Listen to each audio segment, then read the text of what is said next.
And the breadwinner is, o the kingdom? Yan ang pag-uusapan natin ngayong araw po ng Lunes, December 9. Pero bago yan mga kaparokya ay humiling ako na pakisubscribe ang aking YouTube channel, pakiclick ang bell icon para una kayong ma-notify sa mga bagong video na ilalabas ko. At pakidamay nyo na din na i-follow ang aking Facebook page na Mega TV at ang aking TikTok account na Kaparokya TV. Maraming salamat! So mga kaparokya, bago natin umpisahan ang online viewership ng dalawang noontime show, ang It's Showtime at Eat Bulaga, ngayong araw po ng Lunes, December 9, ay mag-survey muna tayo since meron pong movies ang dalawang noontime show host na sina Bossing Vic Soto ng Eat Bulaga at Vice Ganda ng It's Showtime. Meron po kasing write-ups ang Lion Here TV kung saan sabi dito mga kaparokya ay, uunahin mo ba ang The Breadwinner is ngayong Pasko? So kung ikaw ang tatanungin mga kaparokya, mas prepare mo bang panoorin ang The Breadwinner is ni Vice Ganda or yung The Kingdom ni Bossing Vic Soto? Please comment nyo po dito ang gusto nyong panoorin ngayong darating na Kapaskuhan. Pwedeng both, pero mas prepare po natin kung isa lang sa dalawa ang pipiliin ninyo. At babasahin po natin mga kaparokya yung comment ninyo para rin sa shoutout. Samantala mga kaparokya, last Saturday ay Bongga ang naging sponsor ng Eat Bulaga para ipamahagi sa mga studio audiences sa Team Online or Team Bahay at Team Barangay. Talagang suportado ng mga bigating kumpanya ang noontime show ng iconic trio at ito nga po ay mga sumusunod.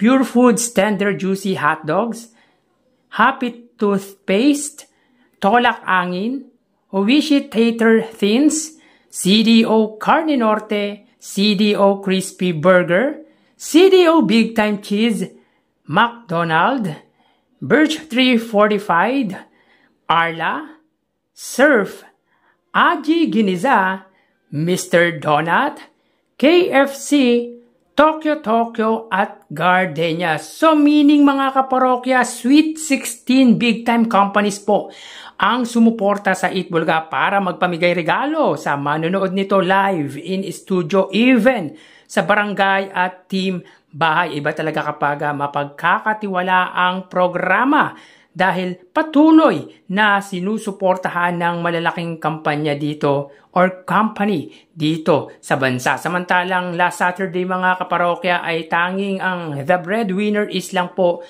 ang naging segment ng It's Showtime. Kahit po may oras pa po ang It's Showtime dahil alam naman po natin kahit late ay may tawag ng tanghalan sila at nandun po ang mga judges ng It's Showtime tulad ni Eric Santos at Marco Season. Pero hindi po natin alam kung bakit hindi po natuloy ang tawag ng tanghalan last Saturday kahit mahaba pa po ang oras ng mga ito. So again mga kaparokya, ano ang mas prepare mong panoorin sa darating na Kapaskuhan? Ang movie ba ng Eat Bulaga host na si Bossing Vic Soto na The Kingdom or ang movie ng It's Showtime main host na si Vice Gandana and The Breadwinner is? So again mga kaparokya, mag-comment lang po kayo at babasahin po natin ang comment ninyo para na rin po sa shoutout. So tara ating alamin ang online viewership ng dalawang bigating noontime show. Para sa Eat Bulaga under TVJ Facebook page na may 2.7 million followers at sa It's Showtime naman po na may 18 million followers.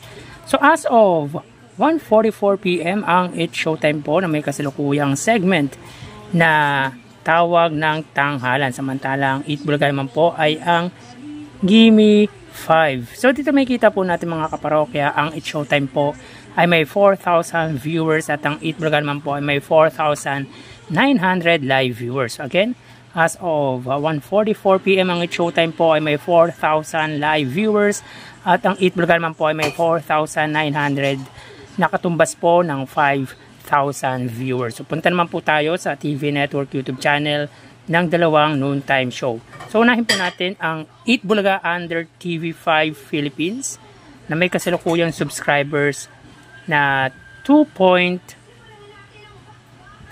million subscribers at para naman po sa It's Showtime under po yan sa GMA Network YouTube channel na may 37.2 million subscribers. So as of 1:45 PM ang It's Showtime po, under po yan sa GMA Network. Sila po ay may 12,000 viewers. Ang Eat Bulaga naman po under TV5 Philippines ay may 30,000 live viewers. Again, as of 1:45 PM ang It's Showtime po, sila ay may 12,000 live viewers under GMA Network. At ang Eat Bulaga naman po under TV5 ay may 31,000 live viewers. So punta naman po tayo sa main YouTube channel ng dalawang noontime show.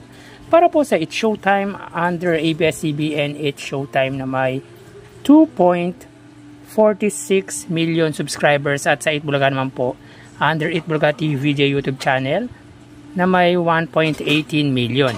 So as of 1:46 PM ang It's Showtime po, sila ay may kasalukuyang live viewers na 63,000. Ang Eat Bulaga naman po, sila po ay may 92,000 live viewers. So again, as of 1:46 PM ang It's Showtime, sila po ay may 63,000 viewers. At ang Eat Bulaga naman po, sila ay may 92,000 live viewers. So again, ang segment po ng It's Showtime ay tawag ng Tanghalan, at ang Eat Bulaga naman po ay Gimme 5. So bali, ang total na nakuha ng dalawang noontime show ay, mga kaparokya, bago natin ibigay ang total live viewers ng dalawang noontime show, ay humiling ako na pakisubscribe ang aking YouTube channel. Pakiclick ang bell icon para una kayo ma-notify sa mga bagong video na ilalabas ko. At pakidamay nyo na din na i-follow ang aking Facebook page na Mega TV at ang aking TikTok account na Kaparokya TV. Maraming salamat! So bali, ang total na nakuha po ng It's Showtime ay 78,000 viewers. 4,000 sa Facebook Live, 12,000 sa TV Network YouTube channel, at 63,000 naman po sa main YouTube channel. Ang Eat Bulaga naman po ay nakakuha ng total na 128,000 viewers, 5,000 sa Facebook Live, 31,000 sa TV Network YouTube channel, at 92,000 naman po sa main YouTube channel. So agad mga kaparokya, ang It's Showtime po ay nakakuha ng total na 78,000, at ang Eat Bulaga naman po ay 128,000 viewers. Yan po lumalabas sa kanilang online viewership as of 1:48 PM. So mamaya magbabalik pa po tayo sa huling bahagi ng ating online viewers update ng dalawang noontime show. So magpapaalam po muna ako pansamantala. Mag-iingat po tayo mga kaparokya. Thank you and God bless.